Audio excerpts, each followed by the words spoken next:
Mayong hapon guys. So, mag-Jollibee ta kay para papawala ng stress guys. Kay yung kinaltasan ka na ng 649, kinaltas ulit sa'yo. Itong ganyan. Diba? Napaka the best na company. Hindi naman akong pangalan kung anong company. Diyan ka ba na rin?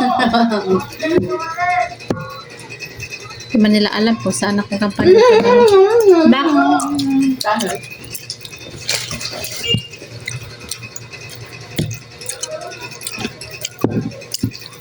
Pero laban lang.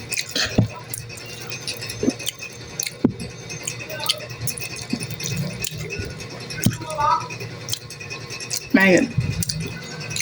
Laban lang tayo.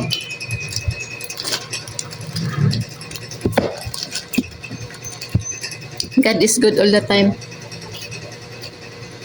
Okay.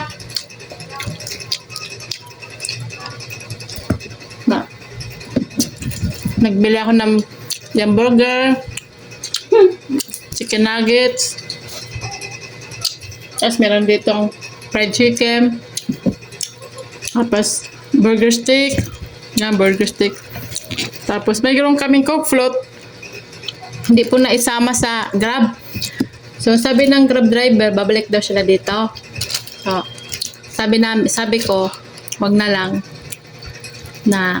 kunin na lang, kasi wag na lang niya ipunta dito kasi kunin niya na lang doon sa may Jollibee. Pero wag na lang siya pumunta dito sa bahay kay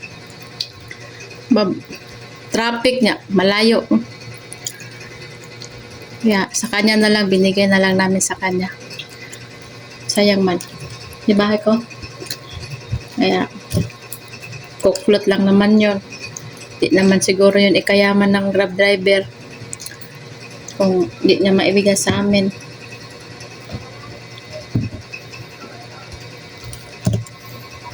So ayan guys. So dahil stress tayo ngayon,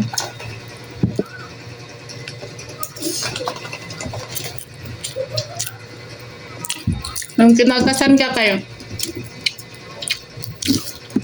pero walang date, month, kung anong short na yun. Patawag ko siya ng patawag, di man lang sinasabi kung bakit. No? Hindi na ina-explain. Ay, napirma lang kami doon.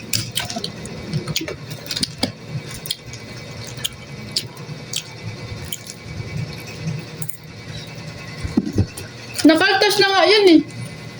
Diba? Year 2022? 2024?